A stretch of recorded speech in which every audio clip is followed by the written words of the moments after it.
নমস্কার। এটা একদম পুরো খাঁটি বাংলায় কথা বলবো। কিসের জন্য আজ আমাদের ওয়েস্ট বেঙ্গল বলে না, কিছু কিছু জায়গায় দেখলাম এই যেদিন থেকে অর্থাৎ আমাদের যে মন্দির ফন্দিরে আজকাল এই জল ফল ঢালার ব্যাপার আছে, তো তা কিছু জায়গায় দেখছি আমরা বাপের কালে যে শুনিনি, তারকেশ্বর ইয়া শেওড়াফুলি ইয়া তারাপীঠ ইয়া দক্ষিণেশ্বরে পুজো দিতে গেলে আগে পয়সা নিত না, কিন্তু এখনকার যেসব আমাদের যে নেতা মন্ত্রীগুলো আছে এরা আজকাল কী করেছে কি, যে বাপের কালে আমরা ছোটোবেলা থেকে দেখিনি যে আজকাল পুজো দিতে গেলে নাকি চাঁদা দিতে হচ্ছে। আমার কথা হচ্ছে, চাঁদা ওখানে দেবে কেন? চাঁদা দিতে গেলে স্কুলে দাও, অনাথ আশ্রমে দাও, হাসপাতালে দাও। এটা বাস্তব রিয়েল ভিডিও বানাচ্ছি।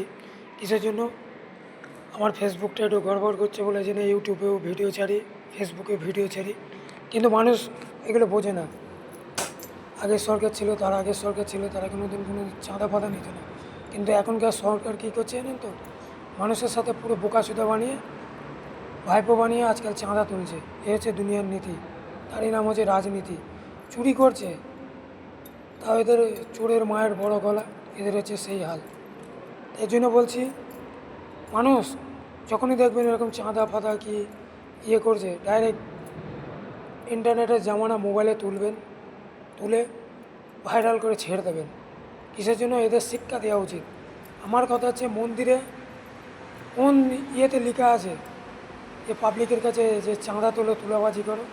ওরা যে লোকে বলে যে তুলাবাজি, এরাই তো হচ্ছে সবচেয়ে বড় তুলাবাজি আর সবচেয়ে বড় চোর।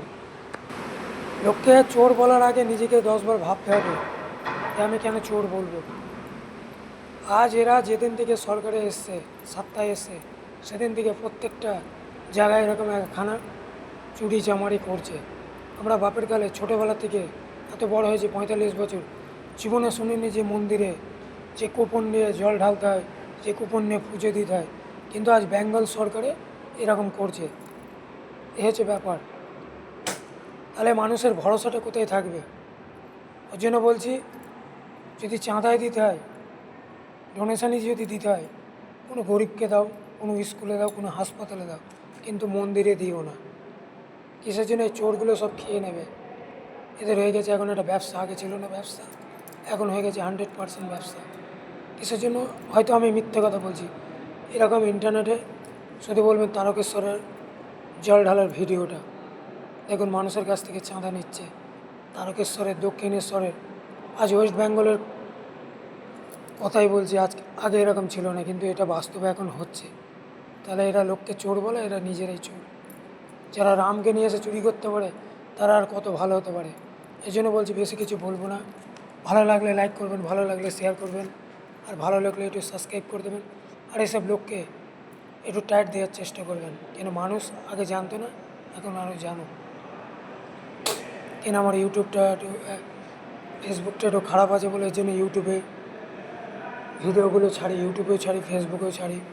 মানুষ একটু জানার সুযোগ করে দেন যে মানুষ চোর বলার আগে নিজেরাই ভাবতে হবে। এরা হচ্ছে সবচেয়ে বড় চোর।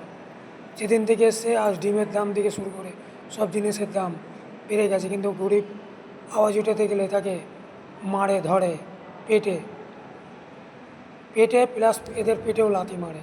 এ হচ্ছে দুনিয়ার নীতি, তারই নাম হচ্ছে রাজনীতি।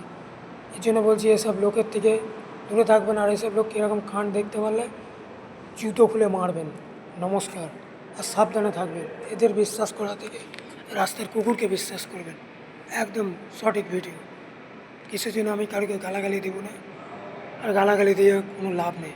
কেন? কুকুরের ল্যাজ কোনো দিন সোজা হয়নি, এরা সোজা হয়নি। এরা এখন নতুন নতুন সরকার এসছে, এরা অনেক কিছু করতে পারে, এরা যা বলবে এরা এখন তাই হবে।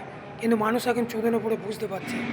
এই জন্যই বাংলায় ভিডিওটা বানানো উদ্দেশ্য ছিল, এই জন্য বাংলায় বললাম। নমস্কার, ভালো থাকবেন।